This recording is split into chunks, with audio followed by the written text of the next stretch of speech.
é de casa só. Pode vir. Podem ficar aqui, ó, para a gente poder tirar uma foto bem bonitinha. Os amigos querem ficar aqui do lado também? Vamos ficar aqui, ó. Isso, para tirar a foto. Já aproveita para tirar a foto. Vou tirar a foto agora e com certificado. Meus irmãos, eu quero que vocês abram a palavra do Senhor em Marcos, capítulo 10, verso 13 e 16. Também vai ser colocado aqui no telão. A importância, de nós estarmos apresentando as crianças. O próprio Senhor Jesus, ele enfatizou isso aqui nesse texto. Dizia assim, ó, traziam-lhe as crianças. Os discípulos estavam trazendo as crianças. Para que as tocassem, mas os discípulos os repreendiam. E Jesus, porém, vendo isso, indignou-se e disse, deixai vir a mim as criancinhas, e não as impeçais, pois das tais é o reino de Deus. Em verdade vos digo que quem não recebe o reino de Deus como criança, de maneira nenhuma entrará nele. E tornando-as nos braços, impondo-lhe as mãos, o abençoo. Nós vemos também em Mateus a mesma forma desse texto e também em Deuteronômio, que fala de nós ensinarmos a criança no caminho, inculcarás quando estiver passando. Por que nós não batizamos as crianças? Porque as crianças não conseguem entender o arrependimento, que é o princípio básico para o batismo. E nós apresentamos ela como forma de nós, perante a igreja, perante a sociedade, nós termos a importância de ensinar a criança no caminho que se deve andar. Como fala em Provérbios 22:6. Eles estão agora diante da igreja, dessa comunidade de fé, colocando essa importância de qual nós precisamos estar cuidando das crianças. Não é a escola, nem o mundo que ensina a criança, mas sim os pais. É o dever dos pais de estarem cuidando, ensinando a criança. E nós apresentando ao Senhor, consagrando ela, fazendo essa promessa da qual ela vai criar. Os pais vão criar a criança no temor do Senhor. Amém? Amém? E esse momento é muito lindo e especial, porque estamos vendo o início da caminhada cristã, desse pequeno missionáriozinho, ou pastor, Deus vai estar mostrando já para os pais, trazendo a revelação. Eu creio que os pais estão orando pela esposa do Arthurzinho, amém? Eu oro com o coração doído, eu oro pelo esposo, da Manuela, Fazer o quê? Um dia, os pais mais velhos aí, meu filho, você vai ver isso, Vai casar e tudo mais. E eu gostaria de enfatizar, para os irmãos fazer o pacto aqui, ficar aqui do lado aqui, e eu vou ler e eles vão responder assim, ó, sim, nós prometemos, amém? E nós vamos orar por eles no final. Diante de Deus e dessas testemunhas, vocês prometem criar a criança no temor do Senhor? Sim, nós prometemos. Vocês prometem, além disso, guiá-la diariamente no pleno conhecimento do caminho do Senhor? Sim, nós prometemos. Bem forte. Sim, nós prometemos. Prometem, enquanto estiver sob o controle de vocês, dar a essa criança um exemplo sólido e piedoso da palavra de Deus? Sim, nós prometemos. Vocês apresentam este menino, Arthur, em solene e sincera dedicação a Deus? Sim, nós prometemos. Vocês prometem dedicar-se a criar este menino na doutrina, nos ensinos da santa palavra de Deus? Sim, nós prometemos. Prometem criar este menino na prática diária da oração, ajudar-lhe a formar o caráter cristão e a fazer tudo o que estiver ao alcance de vocês para criá-lo em seu lar, em um ambiente de devoção a Deus?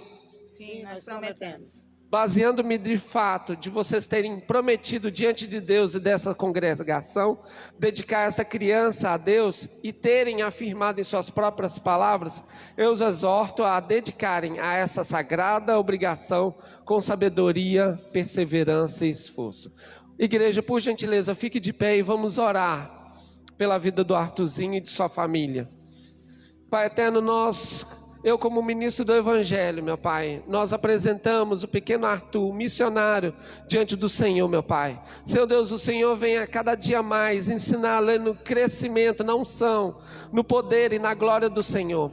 Pai eterno, nós abençoamos o futuro dele, ó Deus, o crescimento dele, o desenvolvimento dele, nos caminhos do Senhor, meu Pai. Deus eterno, nós abençoamos, meu Pai, seus pais, o Derlei e a Mara, com grande sabedoria dos céus, meu Pai, entendimento e graça, e tudo aquilo que eles não sabem, que eles possam pedir o Espírito Santo para ensinar no caminho, ó Deus eterno, e ensinar o Arthurzinho a crescer na graça e na unção do Senhor. Nós, como igreja do Senhor, como comunidade de fé, abençoamos este casal e abençoamos o Arthurzinho e apresentamos eles ao Senhor, meu Pai.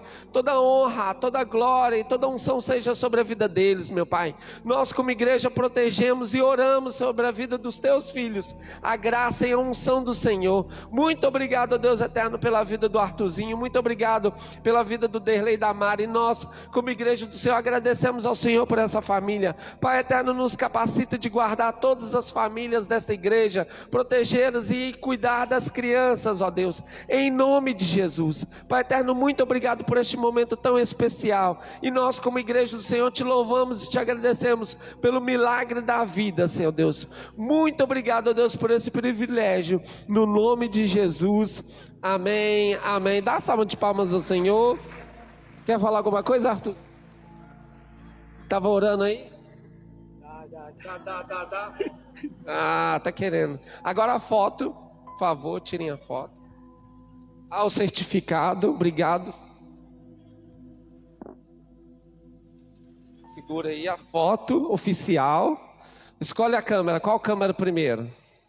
Fernanda, né, para ficar olhando torto, né, na foto. Aline e Samara. Pronto. Dê a salva de palmas ao Senhor. Junto? Todo mundo junto a foto. Esqueceu vocês, gente. Oh, meu Deus. É homem, tá? Homem é assim mesmo, não esquece as coisas. A foto oficial com os amigos.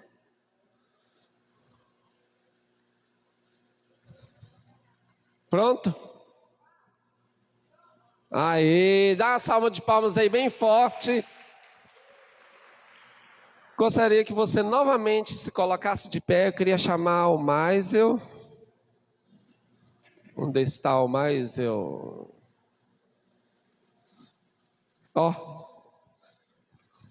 Relação. Fique de pé, igreja. Vamos estender as mãos. Pai eterno, nós abençoamos a vida do teu filho, meu Pai. Novamente te agradecemos, meu Pai, por ele estar aqui, Senhor Deus. Pai, que o Senhor continue usando ele com graça, com sabedoria e unção, meu Pai.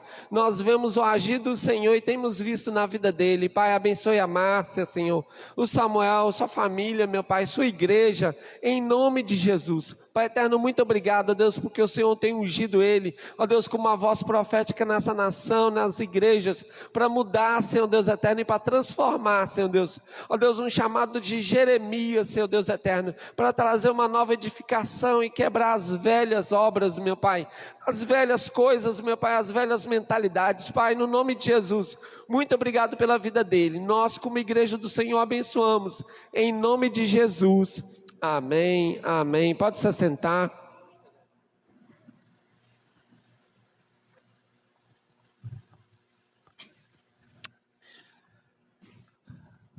Bom dia, meus irmãos. Graça e paz do Senhor Jesus, amém?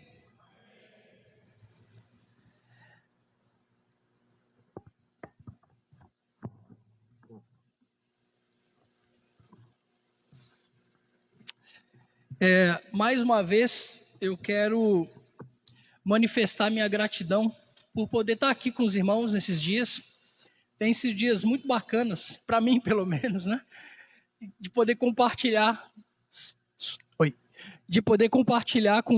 com vocês um pouco daquilo que o Senhor nos orienta a fazer, nos ordena a fazer nas Escrituras Sagradas, em relação à sua obra, a sua missão, parte da qual Ele confiou a nós como igreja dele. Meu nome é Maisel, como Marlon disse, eu sou casado com a Márcia há 20 anos, Temos um filho chamado Samuel, ele tem 15 anos de idade.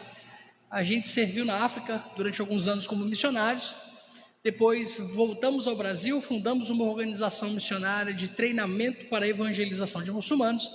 E hoje nós servimos na Igreja Evangélica Batista de João Pessoa, na Paraíba, como pastores de adolescentes, né? Hoje à noite eu vou falar um pouquinho a respeito dessa geração que Deus está nos confiando às mãos e a responsabilidade que nós temos de, como vimos aqui ilustrado na vida do Arthur, nós adultos sermos responsáveis por formar as nossas crianças, nossos meninos, nossas meninas, nossos adolescentes no caminho do Senhor, com uma mentalidade que seja conforme aquilo que as Escrituras dizem, não conforme aquilo que os nossos sonhos traçam para os nossos filhos.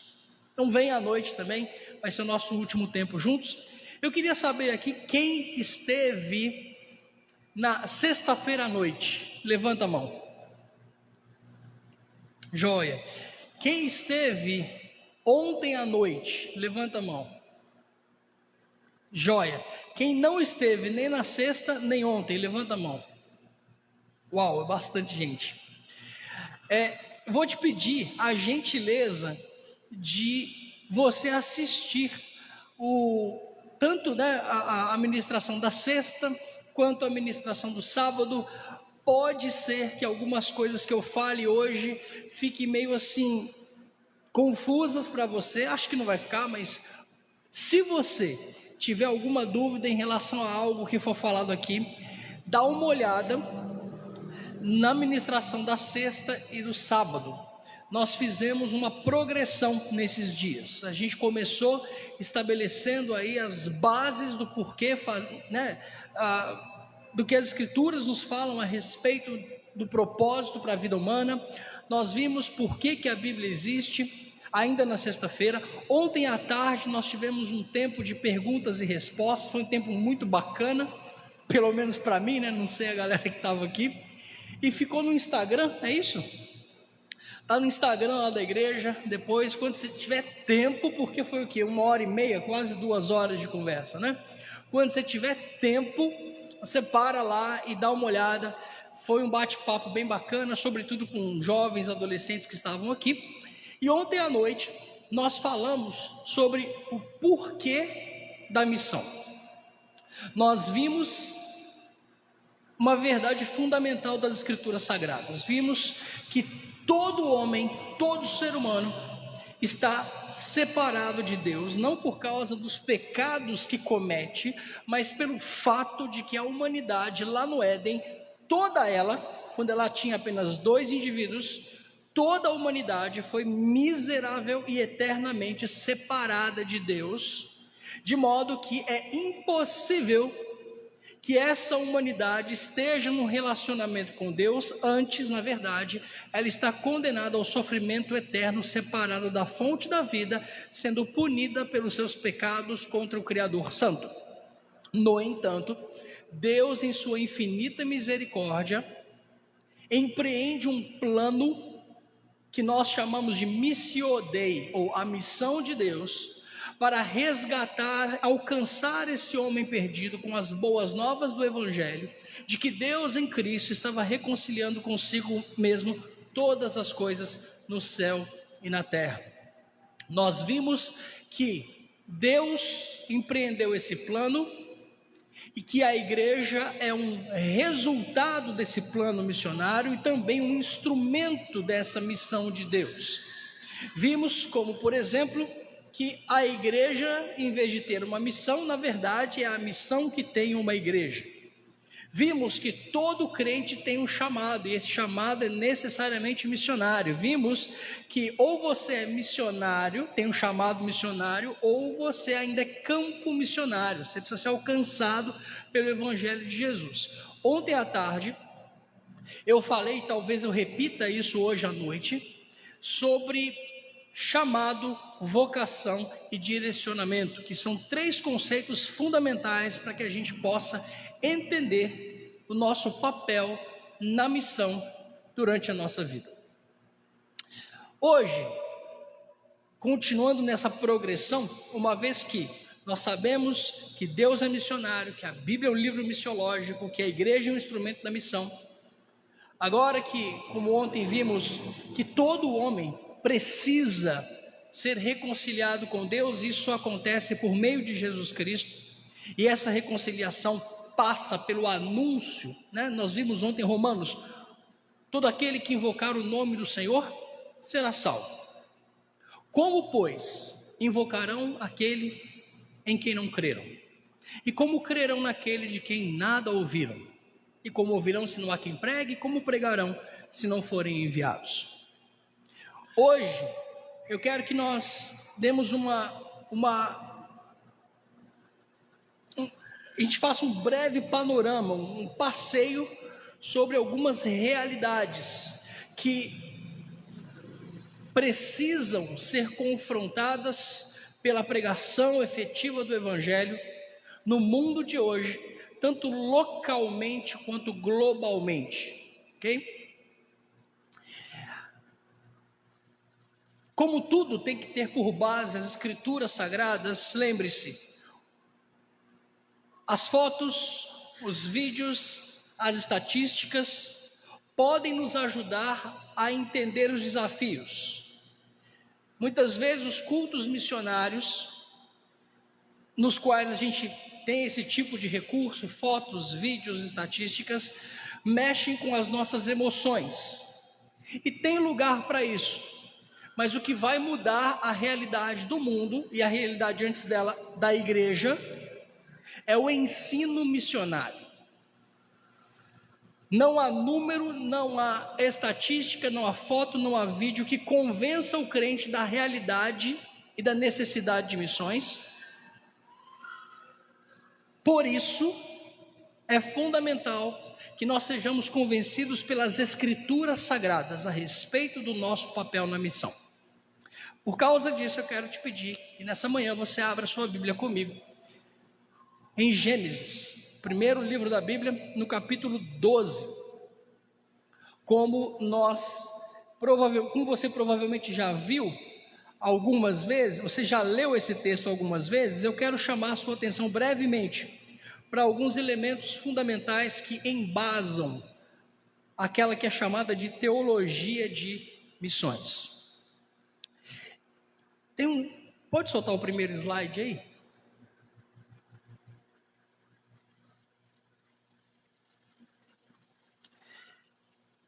Nessa manhã, eu quero que a gente pense a respeito do que Deus fez em missões e do que nos resta ainda a fazer.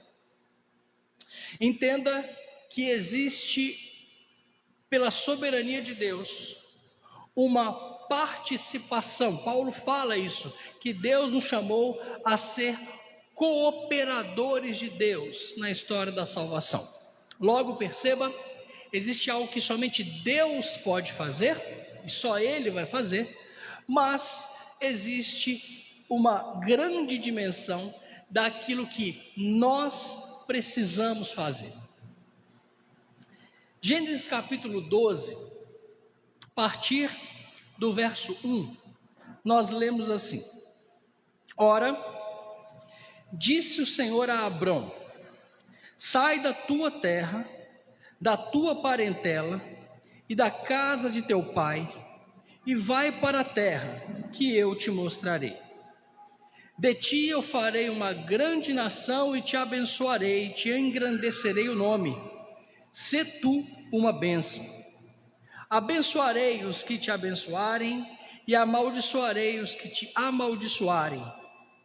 Em ti serão benditas todas as famílias da terra.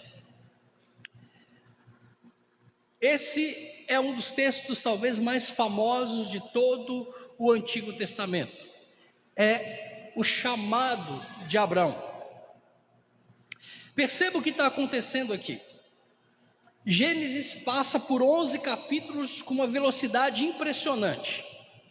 Mas quando chega no capítulo 11, parece que a narrativa bota o pé lá embaixo no freio, e a partir de agora, o texto bíblico vai se concentrar na vida de um homem chamado Abrão e de seus descendentes. Então, ao longo de 11 capítulos, Gênesis descreve desde a criação do mundo até a Torre de Babel. É um período de tempo gigantesco. Lembra que no meio disso tudo tem o dilúvio, por exemplo. Ou seja, é uma narrativa muito ampla em muito pouco tempo. A velocidade é muito grande. De repente, por alguma razão, o texto bíblico reduz a sua velocidade e do capítulo 12 até o capítulo 50, o texto bíblico vai se concentrar em 3 gerações, 4 gerações dos patriarcas. O primeiro deles é Abrão, depois dele o seu filho Isaque, depois dele um dos seus filhos Jacó, e depois deste a história dessa linhagem patriarcal vai se concentrar em José. E aí, a partir do Êxodo, a gente vê a multiplicação dos filhos de Israel. Repare que Deus está empreendendo a sua missão, que é manifesta pela primeira vez no capítulo 3 de Gênesis. Deus está partindo em busca do homem perdido, e no capítulo 12, Deus visita esse homem, um homem chamado Abrão. O que há de especial a respeito do Abrão nesse ponto do texto? Nada. Absolutamente nada. Abrão não é escolhido por Deus por causa de algum mérito seu. Muito pelo contrário. Abrão é um pagão que vive em uma região chamada Ur dos Caldeus, onde, segundo as análises histórico-arqueológicas, há um fortíssimo centro de adoração pagã, de idolatria. Abrão não conhece Deus. Abrão não tem nenhuma revelação a respeito do Altíssimo até o capítulo 12.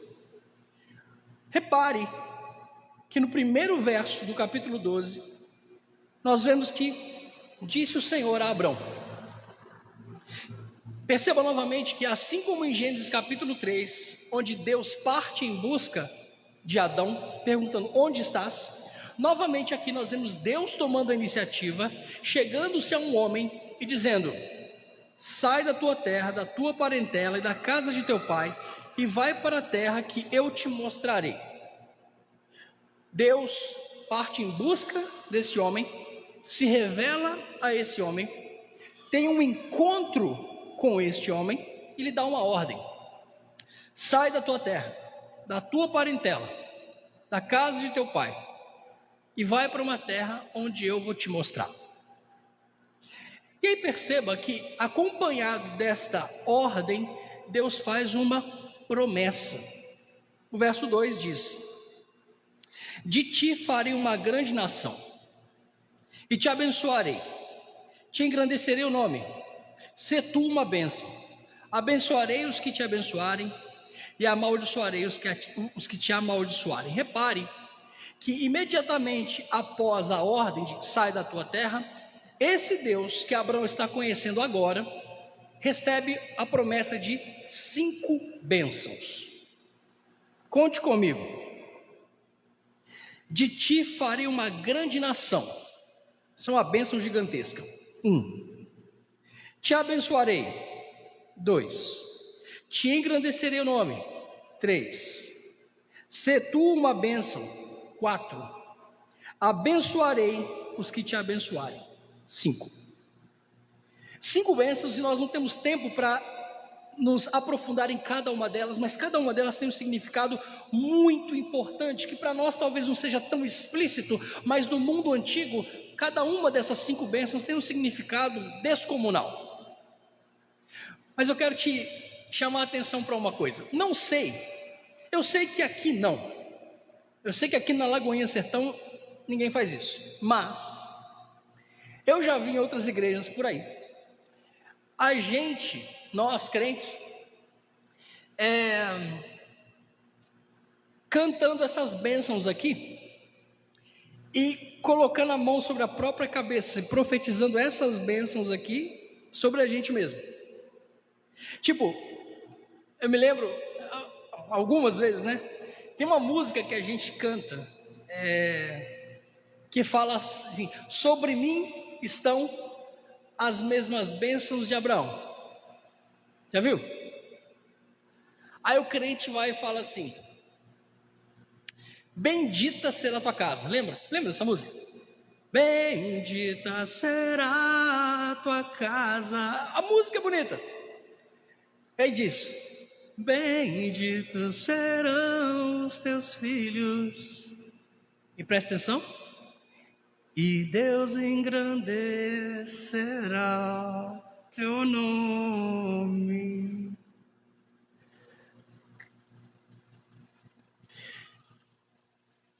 É muito estranho esse negócio, gente.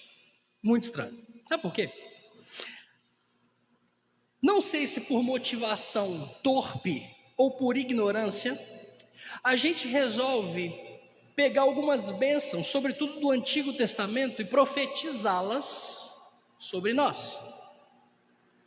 Eu acho que foi crente que inventou o marca-texto. Tá ligado? Marca-texto. Aquela canetinha que você passa assim, o texto fica brilhando.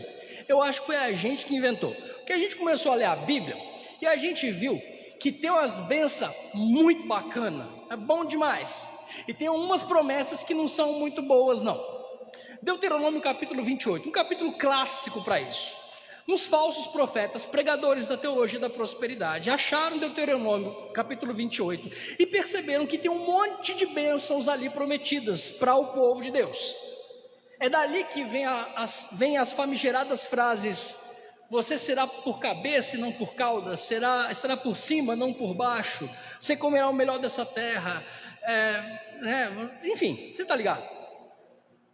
Aí o que a gente fazia? O que a gente fez? A gente viu que tem umas promessas legais e umas promessas ruins. A gente não quer as promessas ruins, a gente só quer as promessas legais. O que a gente fez? A gente inventou um marca-texto. A gente grifa as promessas que são bacanas, toma elas para a gente, mas a gente não quer nem saber das promessas ruins. Deuteronômio 28 é um exemplo clássico disso. Se você for no YouTube, você vai ver um monte de falsos profetas profetizando, pregando que as bênçãos de Deuteronômio capítulo 28 são para você. O que eles não dizem é que Deuteronômio capítulo 28 tem 14 versos de pura bênção. O problema é que Deuteronômio capítulo 28 tem 68 versos. Do versículo 15 ao versículo 68, só tem maldição. E qual é o contexto de Deuteronômio capítulo 28? Deus estabeleceu uma aliança com Israel, para que por meio de Israel, todas as nações da terra conhecessem o Deus de Israel. Aí, em Deuteronômio 28, Deus fala assim: se vocês obedecerem os meus mandamentos e guardarem as minhas leis, todas essas bênçãos virão sobre vocês. 1 a 14. No verso 15 diz assim: mas, se você quebrar os meus mandamentos, se você desobedecer a minha lei, fizer escandalizar as nações, eu vou fazer com que todas essas maldições recaiam sobre você. Tome maldição. Pense num Deus criativo para amaldiçoar. É o nosso. Ai, que coisa feia. Não, é bíblico. Vai lá, lê Deuteronômio 28 e se vira lá, reclama com Deus. Está lá. Repare que essas bênçãos aqui de Gênesis 12, 2 e 3, não são para você. Não são. Desista. Não, repreenda em nome de Jesus. Não repreende, não. É verdade. Isso aqui não é para você, não. E eu vou te dizer que é uma bênção não ser para você. Quer ver? Você quer mesmo essas bênçãos? Olha só. De ti farei uma grande nação. Para ser uma grande nação, você tem que ter muito filho.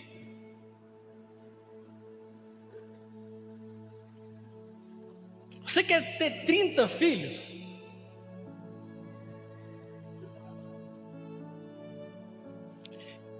Tem homem que faz assim. As mulheres dizem. Você quer mesmo ser uma grande nação?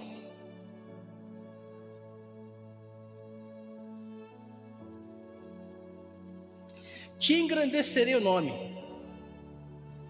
Você quer que Deus engrandeça seu nome? Não. Antes você responda, não. Você não quer. Lembra do Batista? que ele cresça, que eu diminua. Você quer que Deus engrandeça seu nome? Você não quer que Deus engrandeça seu nome. Você quer que Deus engrandeça o nome de Cristo através da sua vida. Amém, crente? Amém. Amém. Então, abençoarei os que te abençoarem e amaldiçoarei os que te amaldiçoarem. Você quer que Deus amaldiçoe quem te amaldiçoa? Não, você não quer que Deus amaldiçoe quem te amaldiçoa. Por quê? Porque foi o carpinteiro que mandou a gente fazer o seguinte: orem pelos que te perseguem e abençoe aqueles que te amaldiçoam. Está vendo como não encaixa? Que esse trem não é para você.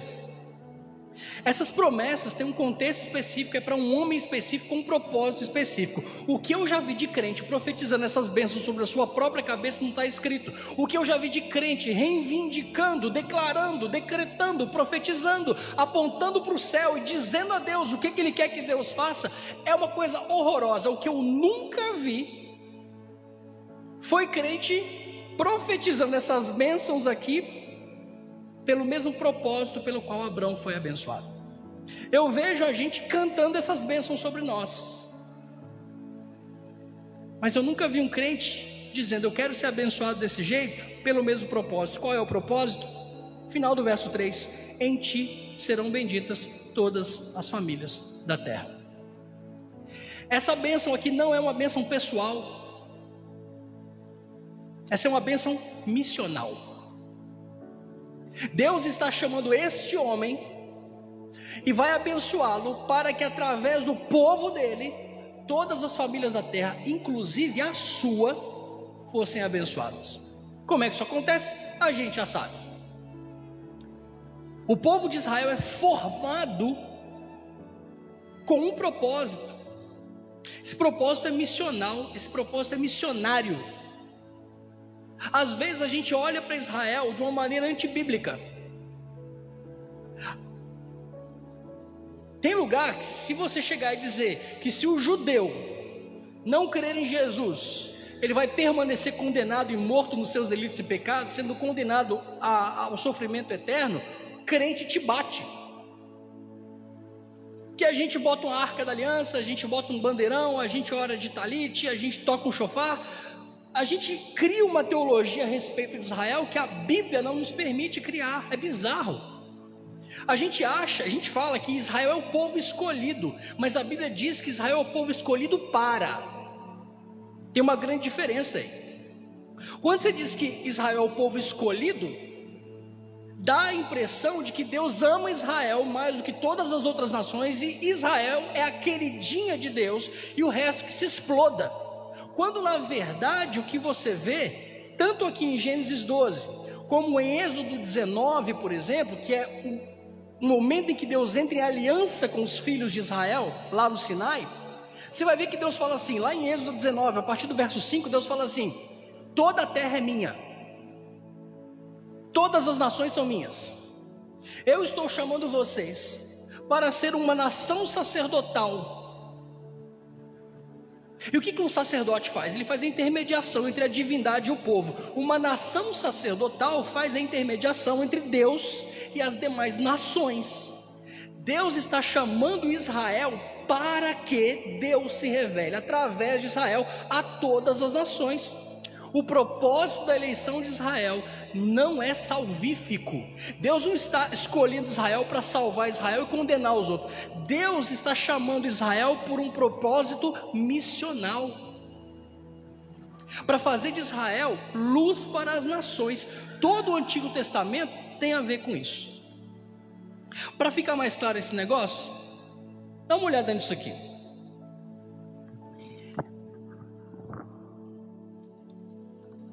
Tem umas setinhas ali, espero que dê para você ver. Volta, por favor.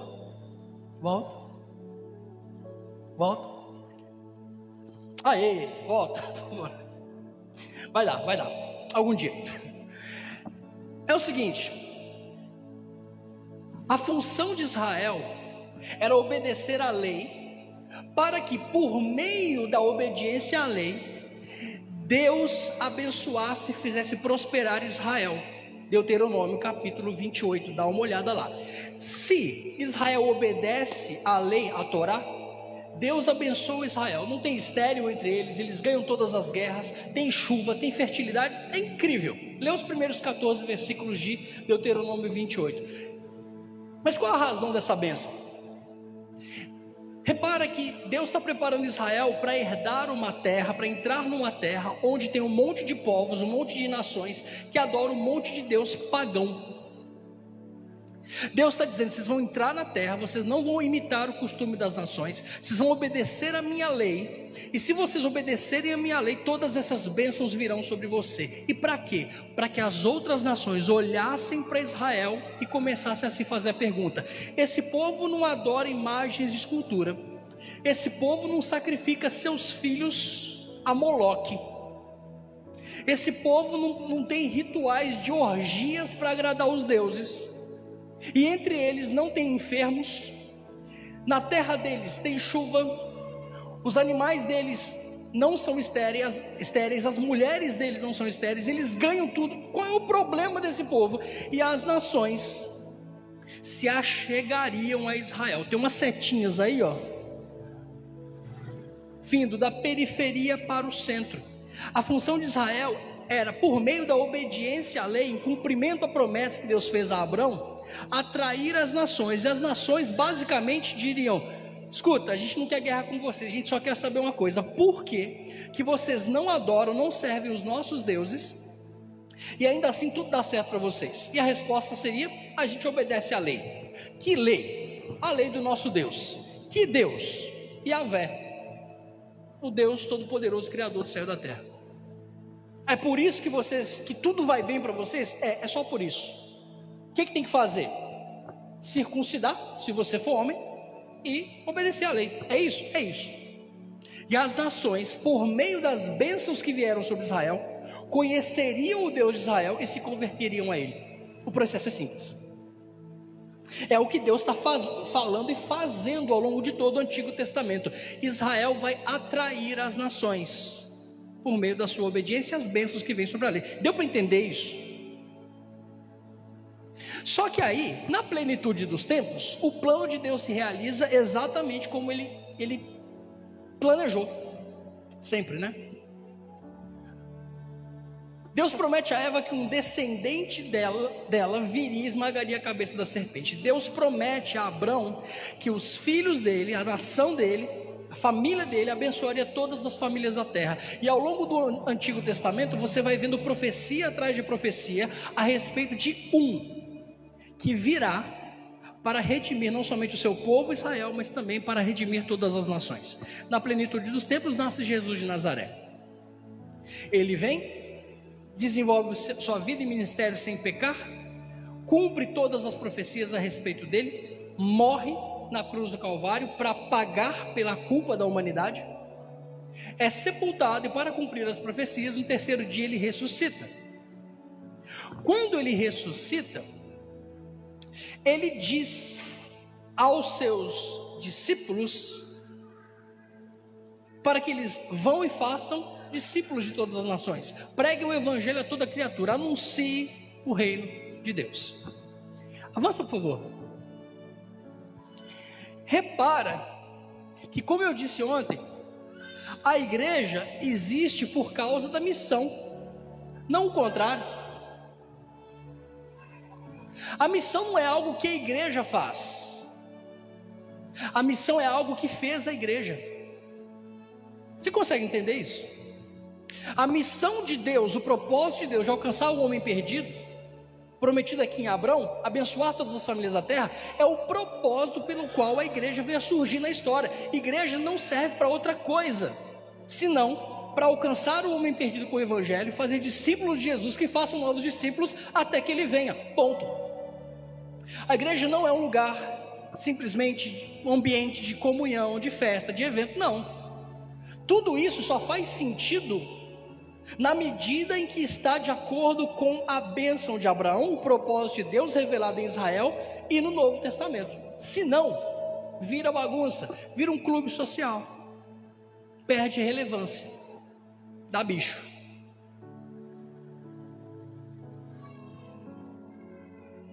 A igreja nasce por causa da missão, não o contrário. E como consequência, nós temos a outra verdade, de que a missão é que tem a igreja. Repare que o desenho agora é outro. Não dá para ver muito bem as setinhas, mas agora, diferente do primeiro diagrama em que as nações são atraídas para Israel, agora, pela ordem de Jesus, vão e Mateus 28, 19 e 20. E depois fazer discípulos de todas as nações, batizando-os em nome do Pai, do Filho e do Espírito Santo, ensinando-os a observar, a obedecer todas as coisas que eu vos tenho mandado, e eis que eu estou com vocês todos os dias até a consumação dos séculos. Marcos 16, 15. E de pregar o evangelho a toda criatura. Quem crer e for batizado será salvo. Atos 1:8. Mas recebereis poder ao descer sobre vocês o Espírito Santo, e vocês serão minhas testemunhas, tanto em Jerusalém como em toda a Judéia e Samaria e até os confins da terra. Quer que desenha? A igreja recebeu o privilégio, a ordem, o mandato, a responsabilidade, não de esperar que os perdidos venham até si, mas de ir até onde os perdidos estão. Está claro isso? Palavras de Jesus de Nazaré. Se isso é verdade, dá uma olhada. Pode avançar. Você percebe que isso está acontecendo no Novo Testamento. Em Atos 1:8, que eu acabei de citar, Jesus diz que os discípulos seriam testemunhas dele até os confins da terra. Durante alguns anos, a igreja ficou em Jerusalém. E aí, em Atos 7, nós vemos uma perseguição que vem sobre a igreja, e como consequência dessa perseguição, o texto diz que todos, exceto os apóstolos, foram dispersos pelas regiões da Judéia e Samaria. Foi necessária uma perseguição para que a palavra de Jesus se cumprisse. A igreja vai se espalhar. Na primeira noite eu disse que a missão de Deus vai se cumprir não por causa da nossa boa vontade ou obediência, mas por causa da soberania do plano missionário do Eterno. A pergunta é se você vai fazer parte disso ou vai ficar de fora. Ao longo do tempo, os discípulos se dispersam. João prega o evangelho na Ásia, Pedro vai para o Ponto, Galácia, Bitínia e Capadócia, o André vai para a Sítia, Mateus prega em muitas nações depois de ter escrito o evangelho, o Bartolomeu vai para a Índia.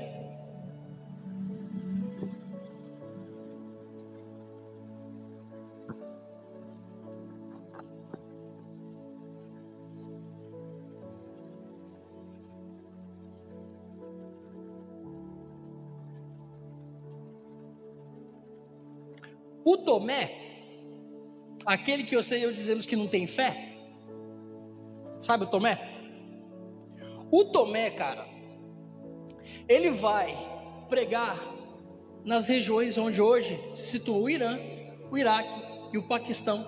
E ele chega até a Índia, onde ele plantou uma igreja lá, e logo depois ele foi morto a pauladas.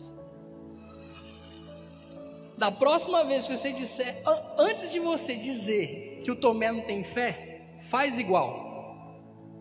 Aí depois você pode falar, o Tomé não tem fé. Dá uma olhada nisso aí.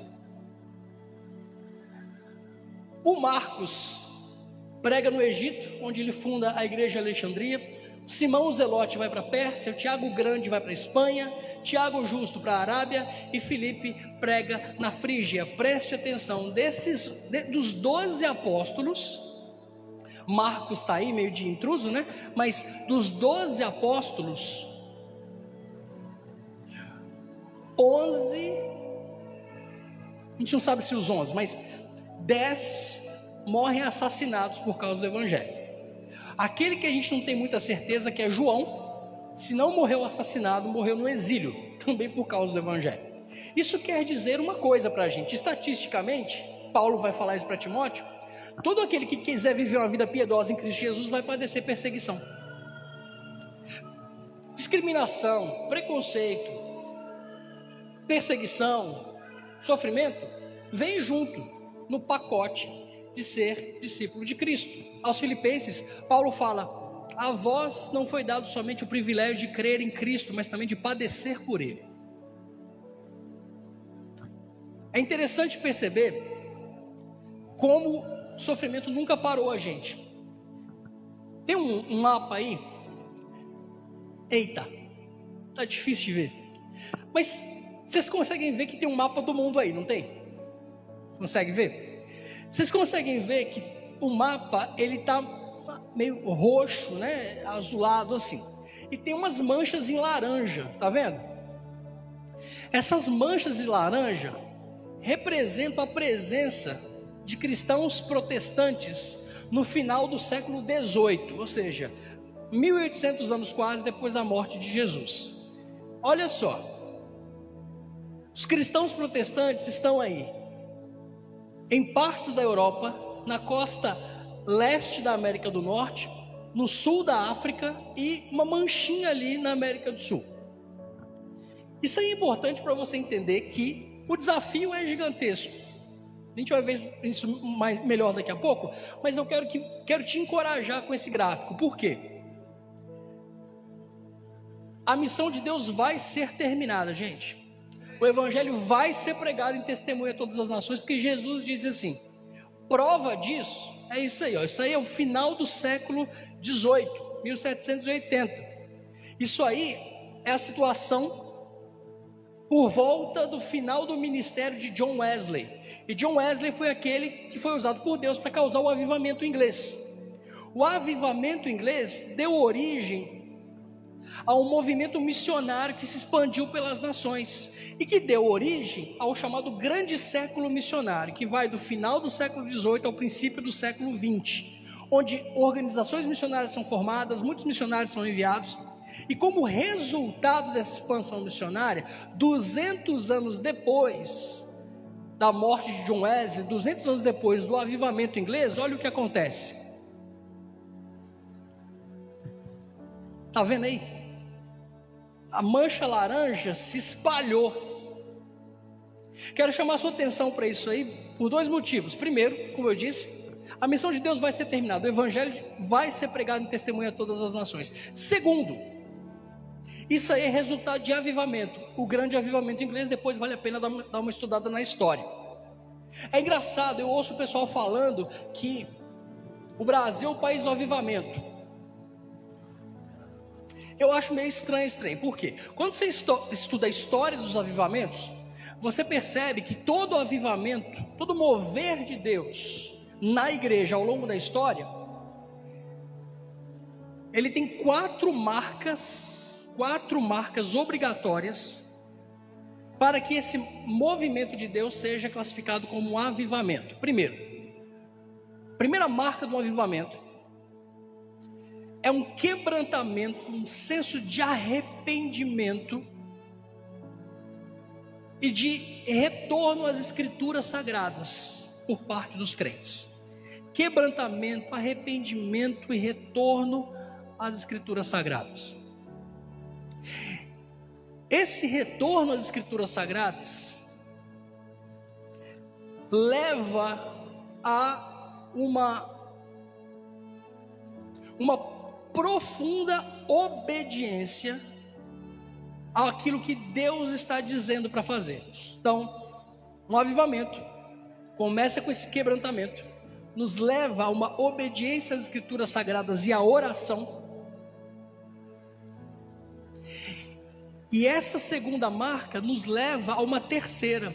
Toda vez que a gente ora e a gente lê a Bíblia do jeito certo ao longo da história, nós temos a terceira marca do avivamento, que é uma intensa atividade missionária.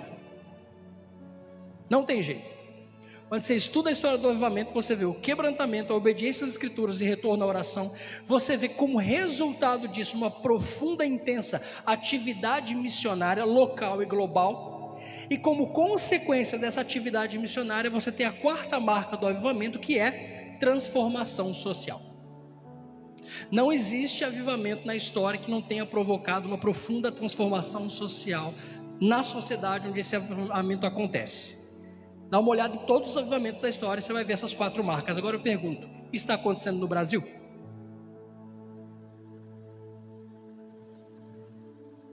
A igreja brasileira está quebrantada, se arrependendo dos seus pecados, retornando às escrituras sagradas, orando, perguntando qual é a vontade de Deus, que é o que acontece em Antioquia, Atos capítulo 13.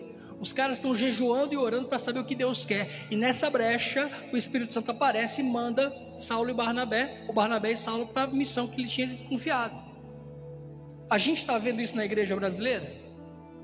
A gente está vendo uma profunda atividade evangelística, missionária como um todo da igreja brasileira. Tem focos, graças a Deus, sempre vai ter. Mas dizer que o Brasil é o país do avivamento, nós temos visto transformação social em massa acontecendo. Ora, nossos presídios cada vez mais cheios, nossa política cada vez mais corrupta, nossas crianças cada vez mais abusadas, nossos idosos cada vez mais desrespeitados, nossa educação cada vez mais secularizada. Transformação social? A gente está sendo protagonista de escândalo na sociedade muitas vezes. Deus está fazendo coisas no Brasil, não tem dúvida. Deus sempre faz esses negócios, sempre. Tem muita gente fiel no Brasil, glória a Deus, sempre vai ter. Deus sempre tem um remanescente. Mas dizer que o Brasil é o país do avivamento, que nós somos... é incômodo ver líder de jovem, líder de louvor, gritando, pulando, fazendo estripulias, né, nas plataformas assim, dizendo que nós somos a geração do avivamento. Ô gente, respeita a geração dos nossos pais e avós, que pagaram preço para que o evangelho fosse expandido aqui nesse país, viu? Estuda a história da igreja brasileira, estuda a história do avivamento, da renovação aqui no Brasil. Nós somos a geração do avivamento? A gente é um bando de frágil, militante de rede social, que diz que quer alcançar as nações, mas não faz um discípulo na vizinhança. Geração do avivamento? Ô gente, baixa a bola. Vamos baixar a bola e vamos nos arrepender, vamos voltar às escrituras. Deus está fazendo isso aí. Mas será que a gente está fazendo parte? Vem comigo nesse passeio. Presta atenção. Isso aqui é uma noção da proporção entre não cristãos para cada cristão ao longo da história. No primeiro século depois de Cristo, havia cerca de 360 não cristãos para cada cristão. Era muita gente para pouca gente. Era muito não cristão para cada cristão. Mas Deus está em missão. Deus é o Senhor da missão. O evangelho vai ser pregado, a missão vai ser terminada. E ao longo da história você vê essa proporção diminuindo. Em 1500, época da Reforma Protestante, essa proporção era de 69 não cristãos para cada cristão. Em 1900, 27 para 1. 1950, 21 para 1. E hoje nós temos mais ou menos 6 não cristãos para cada cristão. Nós saímos de 360 para 1 para 6 para 1. Diga-me, Deus está ou não está nesse negócio? Porque só Deus pode fazer um negócio desse. Nós éramos um punhadinho de gente sem dinheiro, sem influência política, sem meios de comunicação exorbitantes, sem poder bélico social. E ainda assim nós saímos de 360 para 1 para 6 para 1. Só Deus pode fazer um negócio desse. Deus é um Deus missionário. Avança, por favor. Tem uma coisa muito importante, não dá para ver aí, mas eu quero que a gente comece a pensar em termos globais a respeito de um conceito muito importante. Um povo é um agrupamento de pessoas que compartilham de similaridades linguístico-culturais. Isso é um povo. O que quer dizer que dentro de um mesmo país você pode ter muitos povos. Quando a gente analisa a humanidade dividida em povos, nós temos mais ou menos 24 mil povos, 24 mil grupos com similaridades étnico-linguísticas. Desses, hoje, cerca de 6 mil povos são considerados não alcançados pelo Evangelho. O que é um povo não alcançado? Eu falei na primeira noite. Povo não alcançado é um povo em cujo território não há uma igreja forte o suficiente para evangelizar aquele próprio povo e por isso precisa de ajuda missionária estrangeira. Quando nós analisamos hoje os povos do mundo, dos 24 mil, ou 24 ou 18, depende do critério de contagem, 6 mil povos são ainda não alcançados pelo Evangelho. Isso representa cerca de 42% da população mundial. Cerca de 3,2 bilhões de pessoas ainda não ouviram a mensagem do Evangelho. Avança, por favor. Mas Deus está em missão. Esse gráfico aí mostra a proporção agora de igrejas por povos não alcançados ao longo da história. Lá, no primeiro século depois de Cristo, eram mais ou menos 12 povos inteiros para cada igreja. Você imagina esta igreja responsável pelo alcance de 12 povos. E aí a gente está falando de milhões de pessoas. Deus está em missão. Ao longo da história, essa proporção vai se invertendo. E hoje nós temos, preste atenção, 2000 anos atrás, nós tínhamos uma igreja para cada 12 povos, milhões de pessoas. Hoje, nós temos pelo menos 1000 igrejas por cada povo. Percebe a inversão? Antes nós tínhamos uma igreja responsável por alcançar 12 povos. Hoje, cada povo não alcançado, proporcionalmente, para cada povo não alcançado, existem 1000 igrejas para alcançar esse povo. Deus está em missão. O evangelho vai ser pregado. Nada nem ninguém pode frear isso. Só que o problema, avança por favor. Pode avançar. Dá uma olhada nisso aí. Isso é um mapa do Brasil, em que a gente vê regiões do Brasil onde a presença de cristãos evangélicos varia. E eu quero chamar a sua atenção para os pontos em vermelho. Os pontos em vermelho representam regiões onde cristãos protestantes evangélicos no Brasil são menos de 5% da população. O que te chama a atenção nesse mapa aí?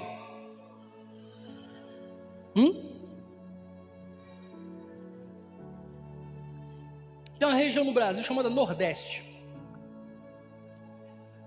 No interior dessa região, tem um povo, tem uma região, no interior dessa região tem uma região chamada Sertão. Nesse sertão existem um segmento chamado sertanejo. Eu sei que vocês não sabem nada disso, então eu estou contando para vocês. Nessa região existem povoados, cidades pequenas, que não tem o testemunho de um missionário, de um crente, tem uma igreja. Seria tão bom se a gente tivesse uma igreja forte nesta região para poder evangelizar esses interiores. Vocês não acham, não? Que tal a gente orar para que Deus levante crentes nessa região Nordeste, nesse sertão, para alcançar essas comunidades sertanejas? O que vocês acham dessa ideia?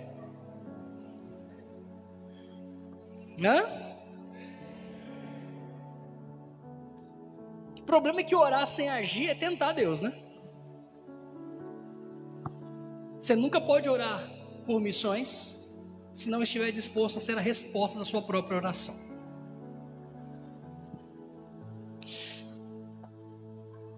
Nós temos na nossa geração a oportunidade de mudar esse negócio aí. Mas a gente é tão pequeno. Quem disse que Deus precisa de coisa grande? Deus é grande.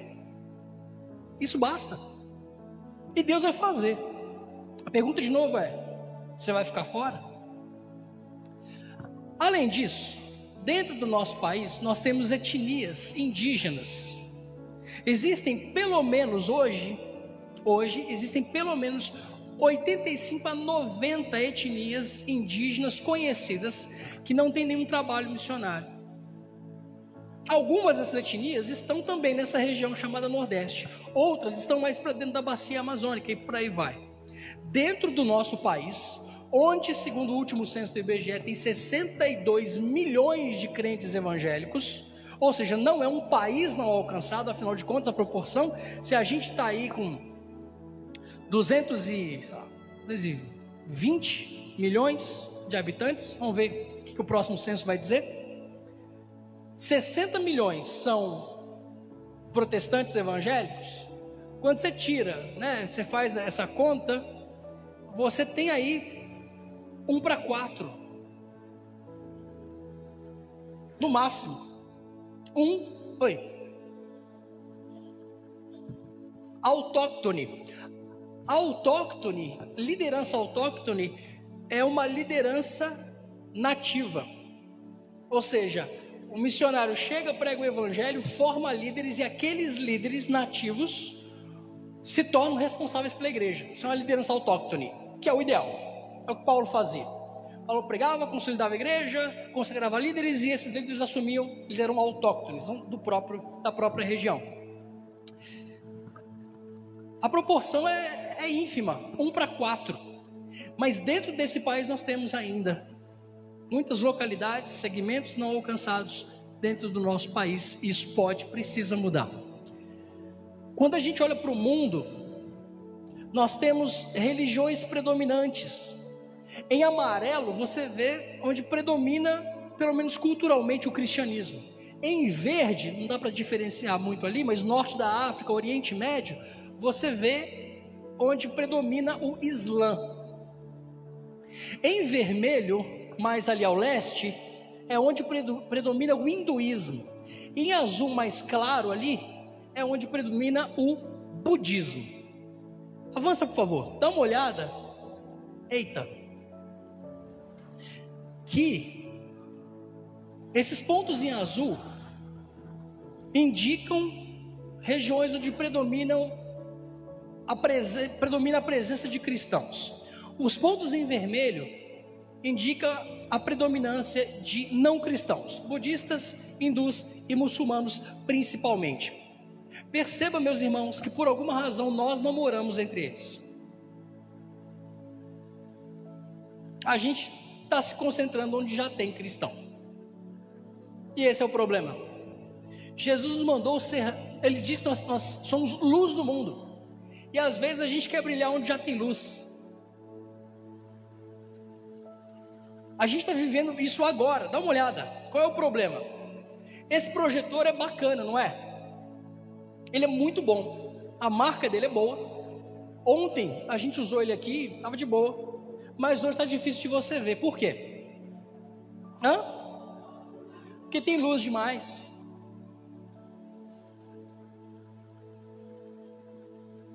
A preciosidade, a qualidade, a efetividade desse projetor, ela é reduzida porque tem luz demais. Mas volta hoje à noite para você ver. A imagem vai estar nítida. É o que acontece com a gente. Às vezes a gente se concentra desse jeito aí, ó, onde já tem crente. Aí a gente começa a brigar. A gente começa a produzir calor, atrito, em vez de luz. Nós precisamos mudar essa realidade.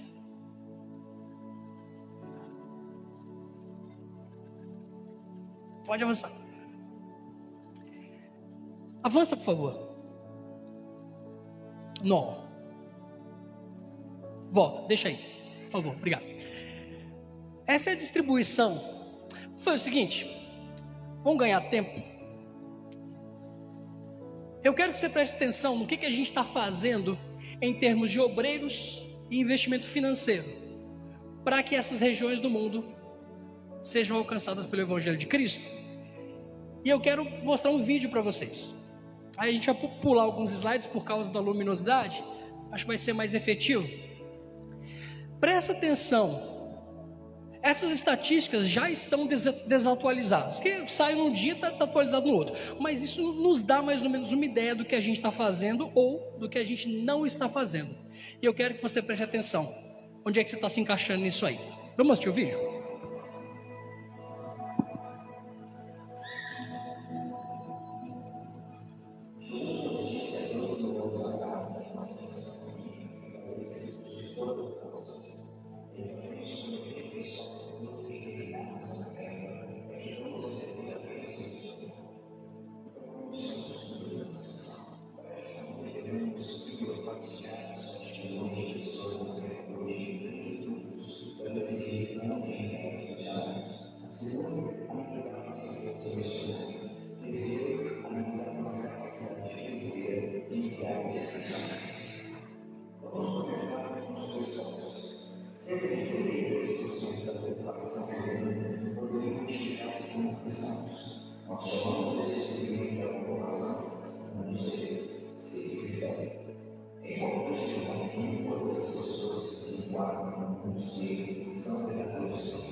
Eu não acho que você era inocente, porque pelo que eu sei, essa igreja nasceu de uma obediência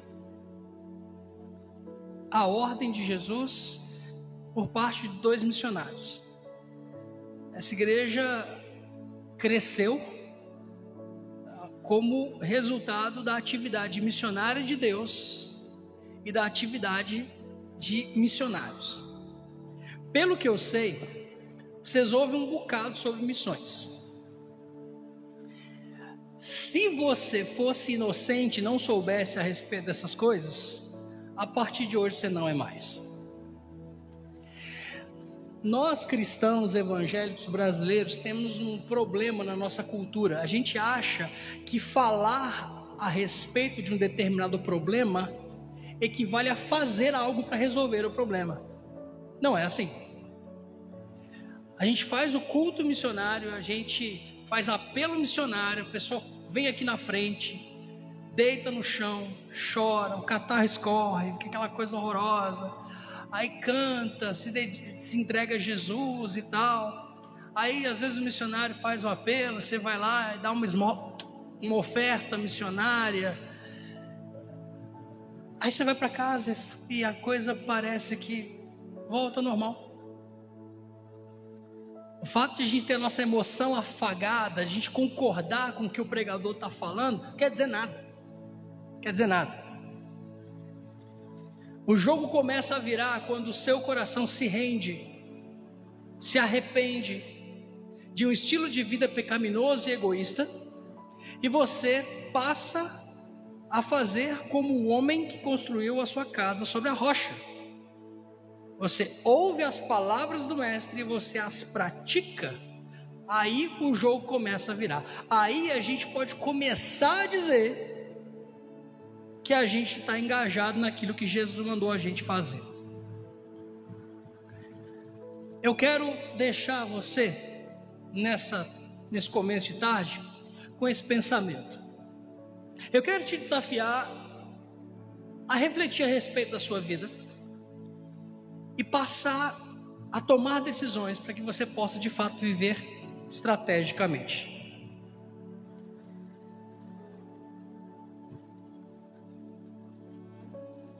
Por favor, preste atenção nisso. Pessoas apaixonadas pela visão que Deus lhes deu, vivem com intenção estratégica. A visão as captura, não mais sonham com o que poderia acontecer. Tipo, o que eu poderia fazer na minha vida? Que formação eu posso ter para me dar um melhor emprego, um melhor salário, uma melhor casa, um melhor carro? Cara, e a viagem dos meus sonhos? Assim, não. Elas não sonham com o que poderia acontecer, mas estão convencidas de que certas coisas devem acontecer. O evangelho deve ser pregado aos meus vizinhos e àquele que mora nas montanhas isoladas da Tailândia. O evangelho deve ser pregado. Por quê? Porque Deus merece a recompensa do sacrifício de seu filho. Ponto.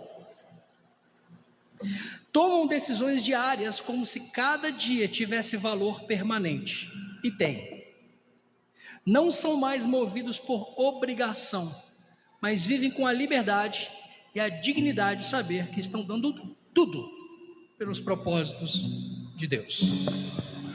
À luz dessa fala, deixa eu perguntar a você: você tem vivido estrategicamente?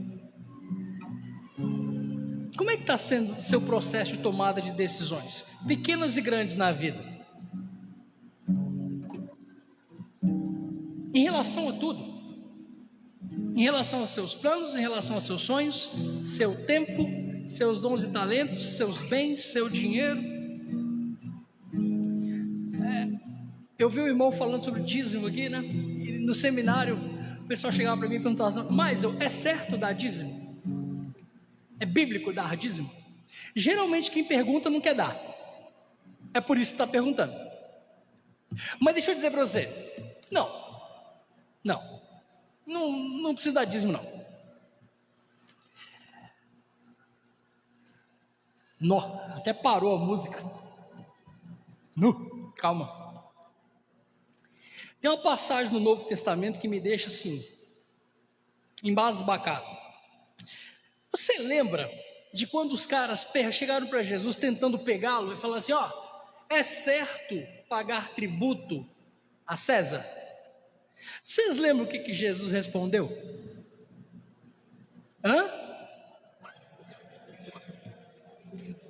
Não foi isso que ele respondeu.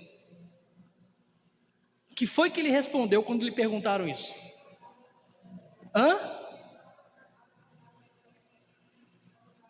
Antes disso, ele faz o quê?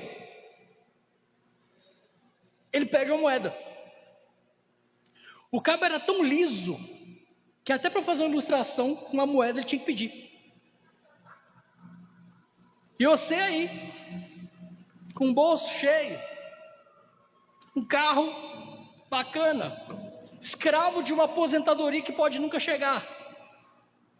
E Jesus, Filho de Deus, que tinha por teto as estrelas de seu pai, disse para você olhar os pardais que não semeiam nem ceifam, olhar para os lírios que não costuram. Ele diz para você, do jeito que Deus cuida do pardal e do lírio, quanto mais não vai cuidar de você. E você preocupado aí sobre o futuro, está vacilando. Enfim, Jesus pede a moeda, aí ele manda essa, ó, de quem é a efígie, de quem é a imagem, de quem é a semelhança que está aqui na moeda? Aí a geral responde, é do César. Aí Jesus, lógico, bom, se tem a cara do César, se tem a imagem, a semelhança do César, deve ser do César. Então, se tem a imagem e semelhança do César, dá para o César o que é do César. Eu acho que todo mundo ficou com cara de bocó, igual a gente fica. Quando a gente lê assim, o que isso quer dizer? Simples. Se tem a imagem e semelhança do César, é do César. E se é do César, dá para ele o que é dele. Pega o que tem a imagem e semelhança do César, a moeda, e dá para o César. Pega o que tem a imagem e semelhança de Deus e dá para Deus. Se tem a imagem e semelhança de Deus, deve ser de Deus, concorda? Se é de Deus, dá para ele o que é dele. Dízimo. Os 10% da sua conta bancária do salário não tem imagem e semelhança de Deus. O que tem imagem e semelhança de Deus? Nós é gente demais. O que tem a imagem e semelhança de Deus, caramba? Seu dinheiro? Deus quer seu coração, irmão. Porque no dia que seu coração estiver na mão de Deus, a pergunta, é certo dar dízimo, não vai nem existir.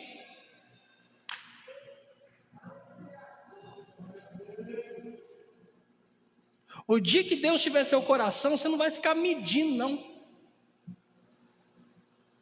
Que às vezes, você ouve o que o irmão disse, e disse certo, né? Tá certo? Tipo, você vem para esse lugar, você quer sentar numa cadeira confortável, quer um pastor pregando boa palavra, quer instrumento, você quer, né?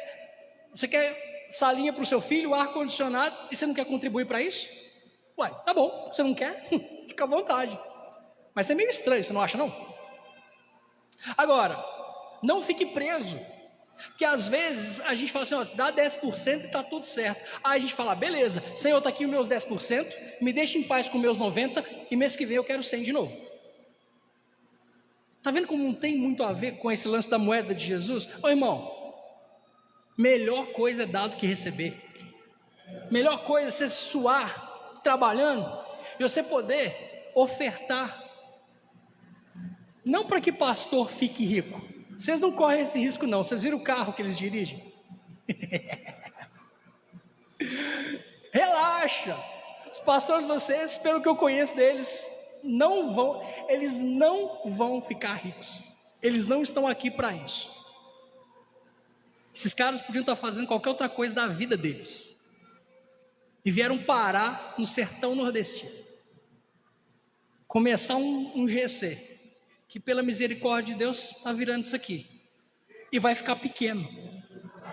Isso aqui vai ficar pequeno. Se continuarem a fazer as escolhas certas, com a motivação certa, isso aqui vai ficar pequeno. E a responsabilidade de fazer esse negócio ficar pequeno é sua. Não é deles, não. Não é da liderança, não. É sua. Sua. É fazer discípulo, é compartilhar o evangelho. Você não está aqui para outra coisa, caramba. Você vai fazer o que com o resto dos poucos anos de vida que Deus vai te dar? Passa rápido. Deus não quer seus 10%. Deus não está interessado no seu dinheiro. Deus quer seu coração. No dia que seu coração vier, vem o resto. Inclusive seus filhos. Mas disso eu falo hoje à noite, se você tiver coragem de voltar. Viva estrategicamente. O tempo é curto. Se você não tem fé para fazer esse tipo de coisa, faça por puro interesse. Não tem problema, não. Ajuste tesouro no céu, onde a recompensa é eterna. Ah, mas eu vou para o campo missionário porque eu amo as almas. Não, você não precisa ir para o campo missionário por amor às almas. Aliás, nem vá. Vá ao campo missionário por amor a Deus. É isso que vai te manter vivo. É o que vai te sustentar no meio das provações, das dificuldades, dos desertos. Deus é digno de receber a recompensa pelo sacrifício de seu Filho. Vamos orar. Senhor, ajuda-nos a viver uma vida que glorifique o Teu nome. Nos dá sabedoria para contar os nossos dias. Abre-nos os olhos para que a gente veja que os campos estão brancos, prontos para a colheita, e que poucos são os ceifeiros. Olha para nós, Senhor. Leva-nos perto e longe.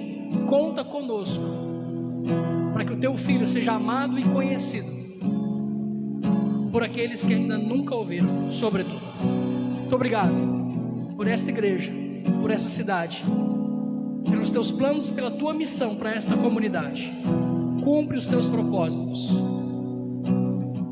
Glorifica o Teu nome em nós, através de nós e apesar de nós. Eis-nos aqui, Senhor, em nome de Jesus. Amém.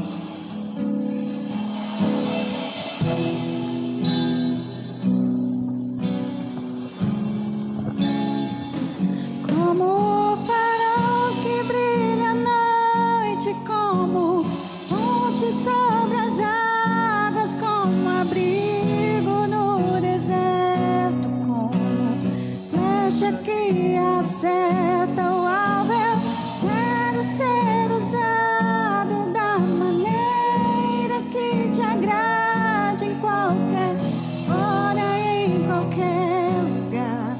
Eis aqui a minha vida, usa-me, Senhor, usa-me. Sonda-me, Senhor, e me conheces. Quebranta o meu coração.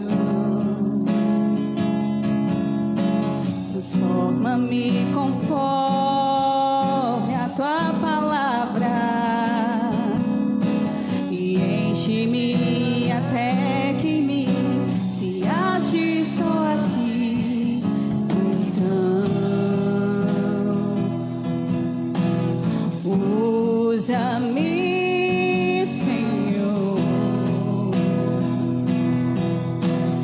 usa-me como o farol que brilha à noite, como ponte sobre as águas, como abrigo no deserto, como flecha que acerta o alvo. Eu quero ser usado da maneira que te agrade, em qualquer hora e em qualquer lugar. Eis aqui a minha vida, usa-me, Senhor, usa-me. E diante dessa palavra que foi ministrada nessa manhã, gostaria de convidar você que está aí no seu lugar e que, assim como eu, também foi confrontado através da palavra de Deus. Eu queria te convocar a você se posicionar nessa manhã no seu primeiro e principal campo missionário, que quem sabe ainda precisa ser alcançado de maneira vasta. Eu gostaria de chamar você que quer dizer assim: Senhor, eis-me aqui, usa-me, usa a minha vida. A partir de hoje eu não quero mais ficar de fora dessa missão. A partir de hoje eu não quero mais ficar à mercê e do lado de fora daquilo que o Senhor está fazendo. Por isso eu quero te chamar a sair do seu lugar e a vir aqui na frente. Você que quer, a partir de hoje, começar a se posicionar diante do primeiro campo, que é a sua família, a sua vizinhança, e vai se comprometer com Deus. Nós estamos sendo convocados a responder a essa oração, a responder a essa palavra.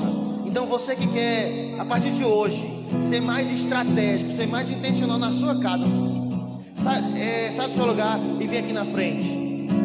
Nós queremos, como igreja do Senhor, orar por sua vida, orar por você. Você que quer, começando da sua casa, começando da sua vizinhança, a começar dos seus vizinhos, dos seus colegas de trabalho, daquelas pessoas que estão próximas.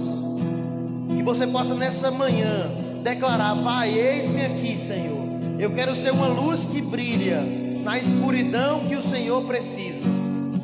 Que nessa manhã você possa se posicionar diante dessa palavra que você recebeu. E que em nome de Jesus você possa sair daqui carregando consigo essa missão, essa incumbência em sua vida. Amém? Então feche os olhos aí no seu lugar. Feche os olhos aí no seu lugar. Coloca a mão sobre o teu coração. E vamos cantar, declarar mais uma vez esse refrão.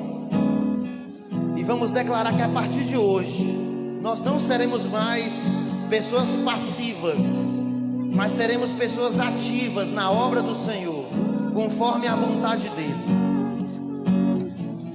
Como um farol.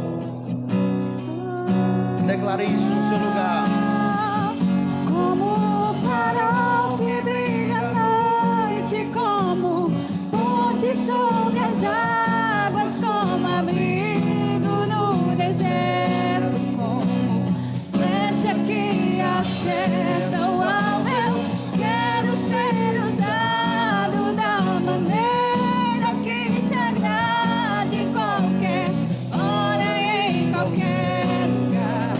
Eis aqui a minha vida, usa-me, Senhor, usa-me. Pai, nessa manhã nós apresentamos ao Senhor as nossas vidas, Deus. Colocamos diante de Ti o nosso coração e Te entregamos, Pai. Te entregamos a nossa vida, Te entregamos o nosso coração, Te entregamos a nossa boca, as nossas mãos. Te entregamos, Senhor, os nossos pés, para ir, Senhor, e para brilhar a luz que o Senhor acendeu em nossas vidas, Pai, em todo e qualquer lugar que o Senhor escolher, Pai. Que a partir de hoje, meu Deus, o Senhor possa contar conosco de maneira ativa nessa missão. E a começar, Pai, por esses homens e mulheres que de maneira ousada, Pai, se colocam aqui na frente e dizem: eu não aceito mais, eu não quero mais estar vivendo uma vida passiva diante da missão de Deus, diante daquilo que o Senhor tem para a minha vida. Que você possa fazer o que for necessário, que você possa estar sensível à voz do Espírito Santo, para, se preciso for, para restabelecer as pontes que foram quebradas, para derrubar os muros que foram erguidos. Que você possa se humilhar e pedir perdão diante do Senhor, mas que você não permita que nada nessa terra se oponha em divisão a você e a sua casa, a você e aos seus vizinhos. Quem sabe você que está aqui na frente, você precisa restabelecer a conexão com seus familiares. Quem sabe você que está aqui na frente por causa de política, por causa de religião, por causa de opinião divergente, você quebrou o laço, você quebrou os elos com seus familiares. Mas a partir de hoje você vai sair desse lugar com um propósito e com uma missão: restabelecer essas conexões. Quem sabe você está aqui na frente e você quebrou os laços de conexões com a sua vizinhança. As pessoas te olham e dizem: lá vai a crente, lá vem o crente. Mas a partir de hoje Que você possa se posicionar de maneira que a sua vizinhança olhe para você e diga: ali é um homem de Deus, ali é uma mulher de Deus. E que você se coloque diante do Senhor nessa manhã, de maneira estratégica e intencional, levando a sério o compromisso de ser bênção aonde você colocar os seus pés. Que você leve a sério o propósito de Deus na sua vida. Erga suas mãos o mais alto que você puder e diga assim comigo: Senhor meu Deus. Diga: eu me coloco diante do Senhor. Diga: primeiramente, para te pedir perdão pela minha passividade.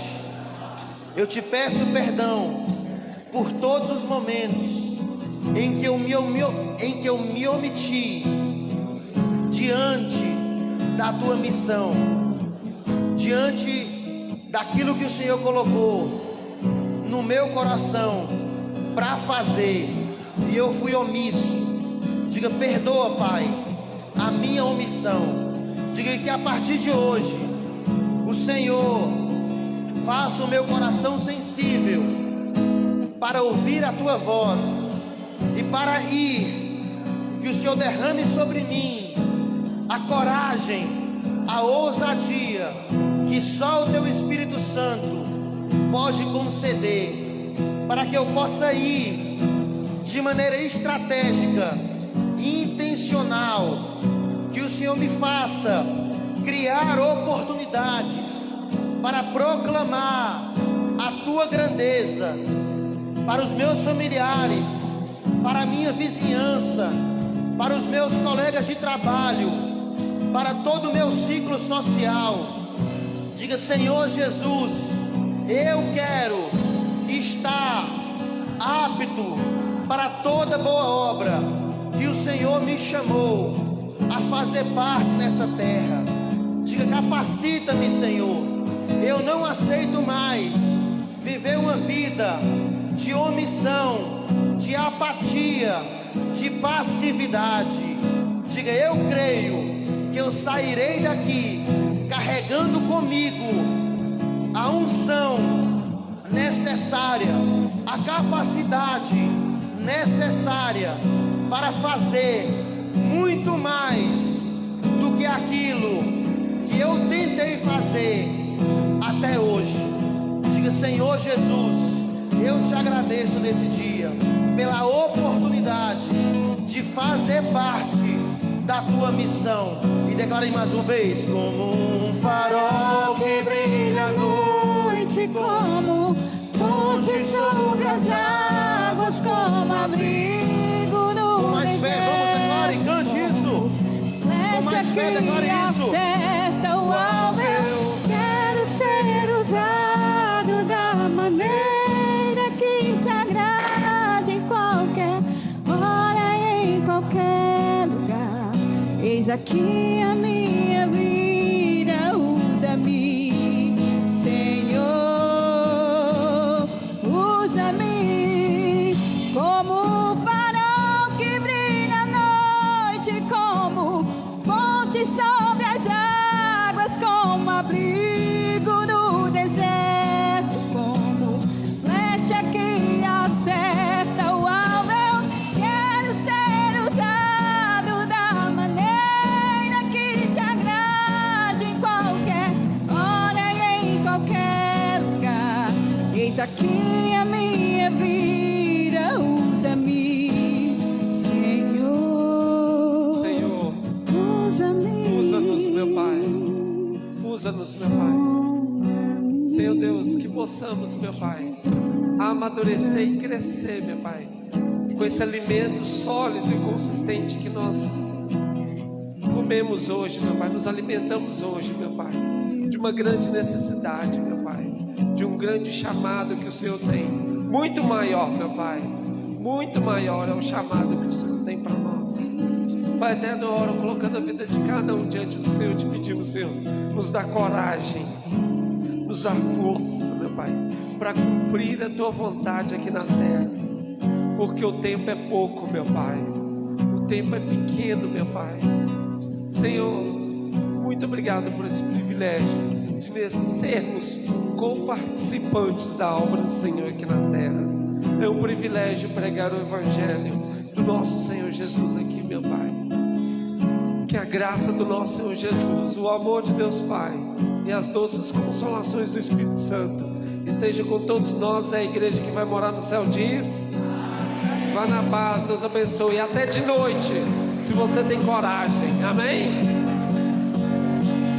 Como o farol que brilha à noite, como ponte sobre as águas, como abrigo no deserto, como flecha que acerta o alvo. Eu quero ser usado da maneira que te agrada, em qualquer hora e em qualquer lugar. Eis aqui